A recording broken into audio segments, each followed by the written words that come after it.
very good evening, everyone. Thank you for joining in today in our Q&A session, which is a small step taken by us to create awareness about functional medicine. I'm Dr. Ruhi Agarwala, co-founder of Functional Medicine Clinic, and I have with me Dr. Ashwani Garg, also co-founder of Functional Medicine Clinic. So without any delay, we will get started with the Q&A. So we had collected few questions from all of you, and we will be discussing those. So the first question that we got was, FM approach works very well with adults. How about children? If a child has an autoimmune condition, will the FM approach be suitable for a child who has autoimmunity? And if yes, how will that work? So Dr. Ashwani, do you want to comment on that? Yes. So what is FM approach for any autoimmune problem? We want to eliminate what is triggering the inflammation in the system. That could be diet, that could be chronic infections, that could be toxicities, that could be poor lifestyle, that could be deficiencies in the body, all of that. Now, physiology of the child and the adult remains same. Of course, it's just a child is small in size, but fundamentally similar physiology, hardly any major difference. So same fundamentals will be applied on the child because child will also have the similar problems which are affecting their immune system. Thereby, they have developed the autoimmune problem. Yes, implementation in terms of doing it in terms of a diet lifestyle will be a little more difficult when it comes to child, but we have to do what we have to do if we have to protect the child. If an autoimmune problem comes much in late in life, then still life is not so painful. But autoimmune problem coming in a child is going to be disastrous for the child because they're just starting their life. So can it help? Certainly it is helping. Yes. And even better that their immune system problems are taken care. Plus, they will have a much more healthier life going forward. Yeah, so you also covered the first, another follow-up question there that will the child be able to follow the diet? Often, it's like, we'll have to restrict so many things and it will be difficult to kind of, have the child implement that. So here it's for all the parents, who often think that how will a child do it? Uh, See, if you just don't bring in things that you don't want the child to have in the house, how will the child get access to all those food? You just have to stop bringing it in the house.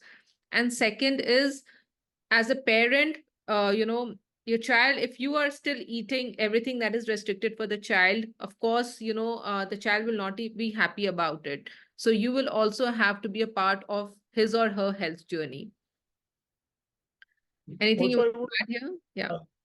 yes. So now you see, when we are becoming adults, our tendencies become more stronger. Child is more malleable. It's just that as a parent, if we are more careful, we remove what is bad from their life. So they will not even demand it. They don't even know that it exists. Okay, and it's Absolutely. actually keeping them healthy is more important than feeding them something which is very bad for their health. They are not deprived of anything. Actually, you're doing them a favor by keeping them healthy so that they can happily live and healthily live their life as any human should be doing. Yes. Now, another one of the most important pillar in functional medicine treatment is diet. And so I have a question here. Will I have to change the diet? And if yes, it would be difficult because I have to make a different food for myself, and for the family, it will be a different food. So actually, it's very simple. It's not very tough. If you really look, if you made your mind, you can really do it. Now, what is the change that we are asking? If you're doing cooking into refined oils, please remove refined oils. Use coconut oil, use desi ghee, use avocado oils. Just as simple as that. If you're using white rice, which has nothing to offer to you as nutrition, you can replace them with, let's say, brown rice, black rice, family rice, samba rice, so many different varieties of rice which are more healthier, which has nutrition into it, which has some proteins into it, right? Now, if you are making rotis, you can replace it with gluten-free atta. You can do it jawari roti, ragi rotis. Again, so many options. Okay, if you quit one option, you are having so many options, and you can have a taste of your life. Okay, and the rice can also be replaced by millets, little kodo, barnyard, foxtail, brown tough. So many options are there. Quinoa. He just has to quit one bad option, replace them with a good option. That's all we are asking you to do, and eat in the right time. Yeah, and It's here, not difficult at all. yeah, and here we are not talking about an exotic diet, but it's all about, changing the basic ingredients used for cooking, switching to a healthier version, which is again, locally available. You don't have, it's not about, following a fancy diet. And if you are doing it and if you make these changes for your family, your family will only benefit from it. There won't be any side effects for the family. So I think one has to be very receptive while making changes to the diet, rather than looking at when will this program end and when will I switch to, whatever I was eating earlier. If that's what you start something with, it's difficult then to see the results. So, coming to the second aspect where we cover a lot of lifestyle changes. Okay. Now, and again, when we talk about lifestyle, it's not, we've already covered the diet. We're talking about various other things around you that one can, the changes one can do, which will make it conducive for recovery. So, do you want to add some pointers there? What kind of lifestyle changes we're talking about?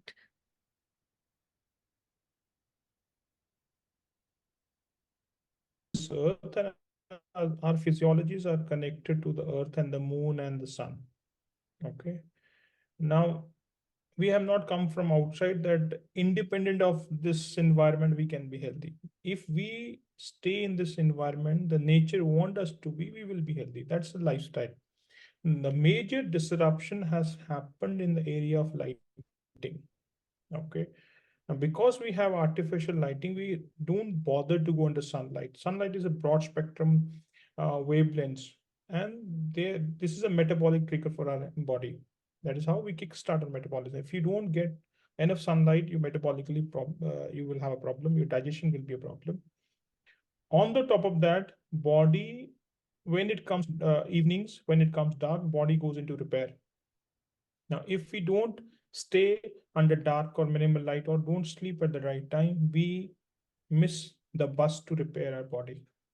Let's say if you are ramping up your metabolism, but you don't repair, eventually body will go into dysfunction. So one of the disrupted problem that we see is a circadian biology disruption. So if we get enough sunlight in the day, avoiding artificial lights as much as possible, we start sleeping at the right time, we start getting at the right time, stay in the darkness after when we are sleeping or after sunset. We want to reduce the lighting as much as is possible. That itself is going to be a big change to your health. Plus, EMF is another big. There's a mobile phone, there's a Wi-Fi, there's cellular networks, there's TV networks, satellite networks. So many radiations which we don't even see, and they're constantly damaging our cellular health. So if we reduce that exposure by becoming a little more aware that it's not healthy for us, at least this much we become aware, maybe damage on the system will reduce and body will be able to repair and keep healthy. Yeah. So in lifestyle changes, to sum up, we are talking about your connect with the nature. We are talking about your exposure to the toxins, how, the conscious ones that you can minimize. We are talking about the kind of light you're exposed to, the non-native EMF exposure, and how you can reduce your sleep hygiene. All these things come under the lifestyle changes. So another third important tool that we use in functional medicine is supplement. And again, so the first and foremost question is, do I have to take supplements? Can I just do the diet and the lifestyle changes? Will it not be enough? Right. So what do we mean by supplement? First of all, let's understand that. Very, very important for people to know. Uh, Anything is missing in the body, which is required to do the cellular processes in the right way, which is required to do the repair in the body in the right way, is missing, and we want to give in the form of a capsule or a tablet, which has a nutrient outside the realm of the body. What body needs is what we are feeding, if at all it is low. Unfortunately, today, when people come to us when they have a problem, when we test them, they have these deficiencies. It's not that they don't have money to eat healthy food. They probably have been eating healthy food, but either the soil doesn't feed the food with the right nutrients, or we are not able to digest that food to make that food as a part of our body. But body needs what it needs to function optimally, right? If you don't get from your food, this is where we have to supplement. Now, once you feed your body, it start repair, it start functioning properly, and your dysfunction start going away, health start coming away into your body, and disease start going away. So, this is very, very simple. So, is supplement for life? No. You need to take when you need it. How do you know? Symptomatically. Plus, of course, you can do the markers. If you need it, you do it. Okay. So please, we don't so worried, and that supplement something, just what your body needs. And certainly when you take it, you feel better. That is why this is one way to look at that. It is working for you. Yes, so supplements are safe. You should be taking supplements under the guidance of a healthcare practitioner and not supplementing yourself, because you have to look at the nuances, and that's where an expert's advice comes into the picture. Second, supplements are safe. Third, you don't have to take it for a lifetime. You have to take it for a certain period of time to support your body. And lastly, are supplements safe for children? Do you want to comment on this? Like I said, physiology of the child is also same as adult, right? Yes. Its dosing can be different. We can certainly give them in a dosing which is more appropriate for them, right? We only supplement if that is missing in the body. Unnecessary, why would we do that? Right? So absolutely, there's nothing to be worried that if there's no safety concern at all, as long as we do the right way. Right. So that's all about supplements. Now let's move to some disease-focused questions that we received. So one of the question is, I have always been having a positive ANA for years, but I'm not diagnosed with an autoimmune condition, except for few occasions of hives that I keep having from time to time. So what can I do about this? Right.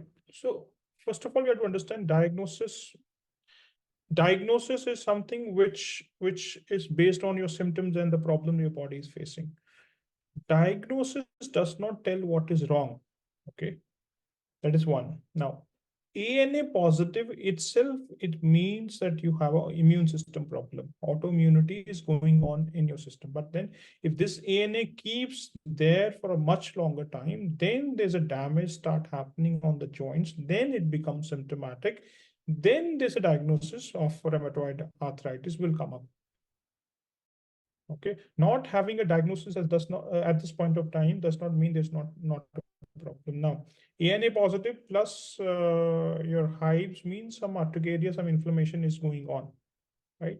So, what are the reasons behind autoimmune problems like diet, lifestyle, leaky gut, infections, SIBO, CIFO, heavy metals, deficiencies in the body, lifestyle, which is hampering your immune system. So all of these things to be taken into account, and we can test thoroughly, find out what all fundamental issues which are causing your high ANA or hives. We work upon that. One, symptomatically from the hive, you will be taken care. Second, your ANA will not turn into a rheumatoid. Third, your ANA will also drop down.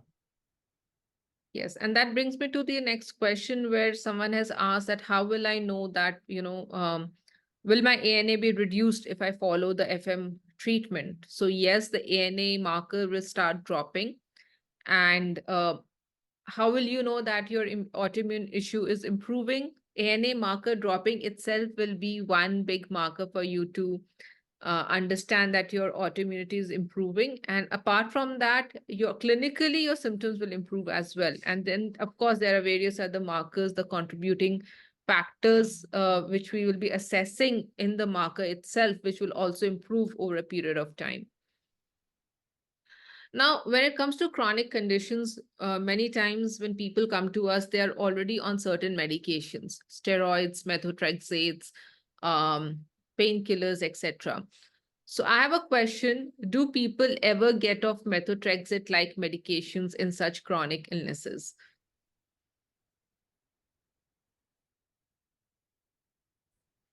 Right. So let's understand this. Emergency medicine is for emergency use, which means there's a pain due to inflammation. Let me take a painkiller. Let me try to reduce the inflammation with the drugs. Or the next step would be, which is more aggressive step, is to reduce the immune system function by taking immune suppressants and all that. Now, this is why, because we are not removing the problem from the body. That's why you constantly being on these drugs. But if you start reducing the problem which are causing autoimmune issue in the first place, immune system will start coming down. As a consequence, inflammation will start coming down. As a consequence, damage will start coming down. As a consequence, body will start going to repair. As a consequence, need of the drug that you might be taking now will come down. When you feel better, when you feel healthier, why do you need to take a drug? Yes, you can consult your doctor, and accordingly, as you feel healthy, doctor will has to reduce the dosing or eventually aggressive in nature. Yes. So one doesn't have to stop the medications as soon as they start the functional medicine treatment. You see how the body is responding, and slowly the body itself will give the signs that the requirement of the drugs are going down. So you wean them off slowly. Okay. Now let's come to some gut disorders. Let's talk about H. pylori. I have 2, 3 questions on H. pylori. So just so that our audience understands it better, what H. pylori really is, and can H. pylori infection be taken care? Right. So it's a bacterial infection in the intestines primarily. This is where we test it most of the time, but not necessarily these infections will retain only in that part of the body. That's something to understand. But one thing to understand about this, even healthy people have the presence of H. pylori, but only when this infection grows out of balance, it start becoming symptomatic. Okay. So goal is to become symptom free, not to eradicate it completely. There's no way we can eradicate because we all live in the same environment. These infections will be there. It's only when our immune system is compromised, the infections will grow, or the conditions in the body are not appropriate enough, allowing these infections to grow. For example, if your stomach acid is low, you are stressed out, you don't eat at the right time, you don't sleep at the right time, your body is deficient into sodium, potassium, etc., chlorides, etc.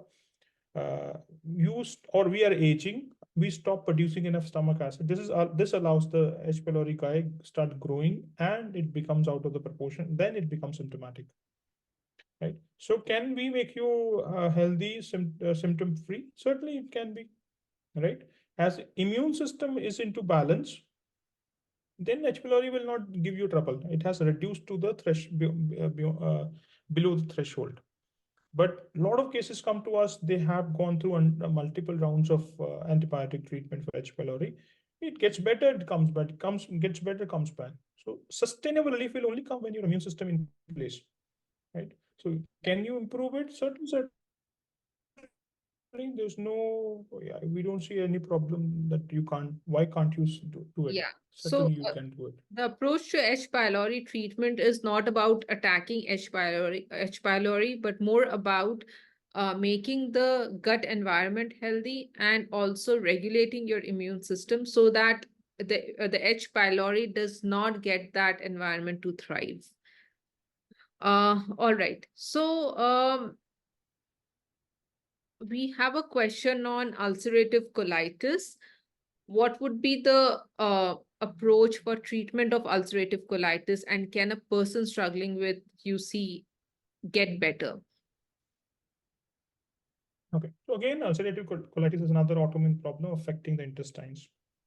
Fundamental problem behind autoimmune, like I mentioned, could be inflammatory diet, could be lifestyle, could be repair mechanisms are compromised, could be high toxicities in the body, could be deficiencies in the body, right? So if we start eliminating these problems from the system, immune system will calm down, damage on the intestines will calm down, and the intestines are very fast recovering organs. Every 6 days we get a new lining in the intestines.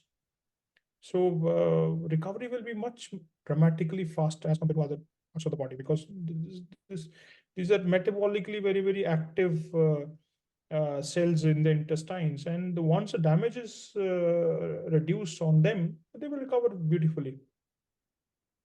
Yes. So so the bottom line is, doesn't matter what autoimmune condition you are struggling with, right? It will have a different name based on which organ is being involved. What we really need to work on is identify what are the contributing root causes to the autoimmune condition, identify and fix them. Okay, the approach is pretty much the same. We will not be running behind a diagnosis, but more about identifying and fixing the root causes. So I'll take one last question.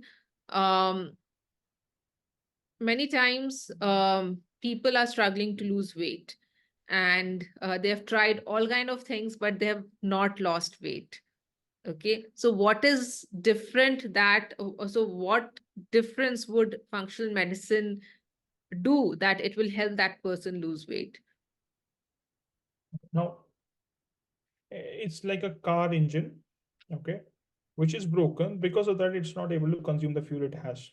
Now, lot of time, the standard protocol is there's more fuel, let me reduce the fuel.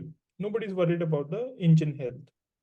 Okay, even if there's more fuel but engine health is good, it'll be able to consume that fuel and it's taken care. In the body, every cell has thousands of mitochondria, which is the engine of the body.